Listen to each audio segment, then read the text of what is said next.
بسم اللہ الرحمن الرحیم۔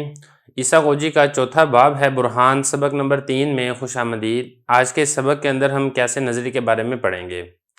دیکھیے بات پہلے گزر چکی ہے کہ قیاس جن مقدمات سے مل کر بنتا ہے، اگر وہ مقدمات یقینی ہیں تو نتیجہ بھی یقینی حاصل ہوگا، اور اسی طریقے سے قیاس جن مقدمات سے مل کر بنتا ہے، اگر وہ مقدمات نظری ہیں تو جو حاصل شدہ نتیجہ ہے وہ بھی نظری ہوگا، یقینی نہیں ہوگا۔ تو یقینی کے بارے میں ہم تفصیل پہلے پڑھ چکے ہیں۔ آج کے سبق کے اندر ہم ان نظری مقدمات کے بارے میں پڑھیں گے جن کی وجہ سے ہمیں جو نتیجہ حاصل ہوتا ہے وہ یقینی نہیں بلکہ ظنی اور نظری حاصل ہوتا ہے۔ تو سب سے پہلے یہ سمجھے کہ جو قیاس نظری ہے اس کی کل 4 اقسام ہیں۔ ان میں سے ایک ہے جدل، دوسرے نمبر پر ہے خطابت، تیسرے نمبر پر ہے شعر، اور چوتھے نمبر پر ہے مغالطہ۔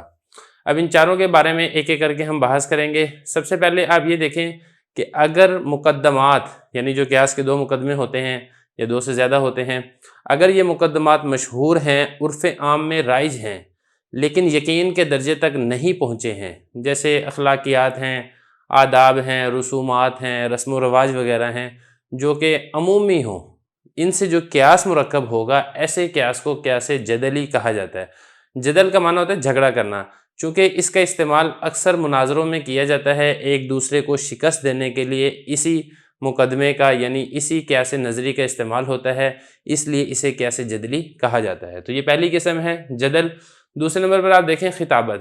خطابت کہتے ہیں کہ لوگوں کو جس شخص پر اعتماد اور یقین ہو اور اس کی باتیں تسلیم کرتے ہوں، خواہ وہ باتیں صحیح ہوں خواہ وہ باتیں غلط ہوں، تو اس کے کلام کو لوگوں کے سامنے پیش کرنا۔ جیسے مسلمانوں کے سامنے ہم علماء بزرگوں کے کلام کو نقل کرتے ہیں، اسی طریقے سے جو شیعہ ہیں ان کے سامنے حضرت علی رضی اللہ عنہ یا ان کے بیٹوں کا کلام ان کو نقل کرنا، خواہ نقل صحیح ہو یا نقل غلط ہو، اس سے کوئی غرض نہیں ہے، چونکہ اس قسم کا جو خطاب ہے اس میں سچی باتیں بھی ہوتی ہیں، اس میں جھوٹی باتیں بھی ہوتی ہیں، اس میں من گھڑت باتیں بھی ہوتی ہیں، رطب و یابس ہر قسم کی باتیں اس کے اندر جمع ہوتی ہیں۔ اس لیے اس سے جو ہمیں نتیجہ حاصل ہوتا ہے وہ نتیجہ بھی یقینی حاصل نہیں ہوتا ہے، بلکہ وہ جو نتیجہ ہے وہ ظنی حاصل ہوتا ہے، اس کے اندر غلطی کا بالیقین احتمال موجود ہوتا ہے۔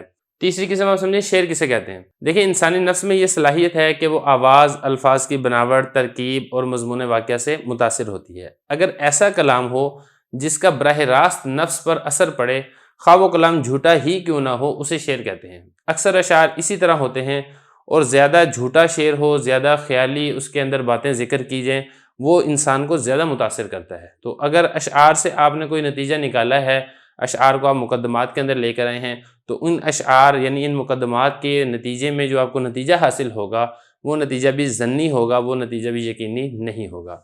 یہ ہو گیا شعر۔ اب اس میں جو چوتھی قسم ہے مغالطہ، اس کو ذرا سمجھ لیں۔ مغالطہ کہتے ہیں حقیقی یا مشہور کلام کے مشابہ کوئی کلام کرنا، اور وہ جو کلام ہوگا وہ خیالی مقدمات پر مشتمل ہو یا وہمی مقدمات پر مشتمل ہو، یا جھوٹا کلام کہہ کر ایسی بات ثابت کرنا کہ بظاہر اس سے ایسا لگے کہ یہ سچی بات ہے۔ اس قسم کا جو کلام ہوتا ہے یا اس قسم کے جو مقدمات ہوتے ہیں ان کو مغالطہ کہا جاتا ہے۔ مغالطہ کا مطلب ہوتا ہے دھوکہ۔ مثال کے طور پہ ہم نے کہا کہ زید چاند ہے، ابھی ایک مقدمہ ہو گیا۔ دوسرا ہم نے کہا کہ ہر چاند روشنی کرتا ہے، 2 مقدمے ہو گئے۔ تو اب اس سے ہم نے نتیجہ یہ نکالا کہ زید بھی روشنی کرتا ہے۔ تو اب یہ دیکھیں یہ والا انہوں نے یہاں پر دھوکہ دہی استعمال کی گئی ہے۔ یا اسی طریقے سے دوسرا آپ اس کی مثال دیکھیں کہ شیر کی تصویر کے بارے میں کہا کہ یہ شیر ہے، اور یہ ایک مقدمہ ہو گیا۔ دوسرا ہم نے مقدمہ یہ کہا کہ جو ہر شیر ہے وہ چیرتا پھاڑتا ہے، تو پھر ہم نے نتیجہ یہ نکالا کہ یہ جو شیر ہے تصویر کے اندر یہ بھی چیرتا پھاڑتا ہے۔ تو اس قسم کا جو کلام ہوتا ہے اس سے دوسرے شخص کو دھوکہ دینا مقصد ہوتا ہے، دھوکہ دیا جاتا ہے، اور کلام کو اس طرح ظاہر کیا جاتا ہے کہ بظاہر وہ کلام صحیح لگتا ہے۔ اب یہ 2 مثالیں بھی اگر دیکھیں گے تو بظاہر یہ صحیح معلوم ہو رہی ہیں، لیکن اس کے اندر ایک دھوکہ ہے جس دھوکے تک ہر بندہ نہیں پہنچ سکتا ہے۔ وہ دھوکہ اس کے اندر یہ ہے کہ جو حقیقت ہے، حقیقت کے احکام الگ ہوتے ہیں، مجاز اور تصویر اس کے احکام الگ ہوتے ہیں۔ تو یہاں پر جو حقیقت کا حکم تھا وہ ہم نے مجاز اور تصویر کے لیے حکم کو ثابت کر دیا ہے۔ تو جو شخص اس چیز کو سمجھتا ہوگا حقیقت میں فرق کیا ہے، مجاز کس کو کہتے ہیں، اصل کیا ہوتی ہے، فرق کیا ہوتی ہے، ایک کا حکم دوسرے پر لگتا ہے یا نہیں لگتا ہے، تو جو شخص اس باتوں کو سمجھتا ہوگا وہ تو اس دھوکے کو پہچان جائے گا، جو اس باتوں کو نہیں سمجھتا ہوگا وہ اس دھوکے کا شکار ہو سکتا ہے۔ تو بہرحال یہ قیاس کی کچھ اقسام ہیں، جس میں یقینی قیاس اس کی قسمیں بھی ہم نے گزشتہ سبق میں پڑھ لی ہیں، جو نظری قیاس ہیں اس کی قسمیں بھی ہم نے آج کے سبق کے اندر پڑھ لی ہیں۔ دیکھیں ان قسموں میں سے جو سب سے معیاری اور اعلیٰ قسم ہے وہ برہان ہے، کیونکہ وہ یقین کا فائدہ دیتا ہے اور اعتقادات میں اسے ہی استعمال کیا جاتا ہے۔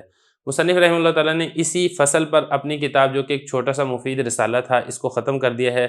جس طریقے سے کتاب کے شروع میں حضرت نے اللہ تعالیٰ کی تعریف کی تھی، اسی طرح کتاب کے آخر میں بھی اللہ تعالیٰ کی تعریف کی ہے۔ لفظ نہایہ سے کتاب کے اختتام کی طرف بھی اشارہ کیا جا رہا ہے، جو کہ کتاب کے اچھے اختتام کی نشانی ہے۔ تو بہرحال یہ کتاب ہماری مکمل ہو گئی ہے۔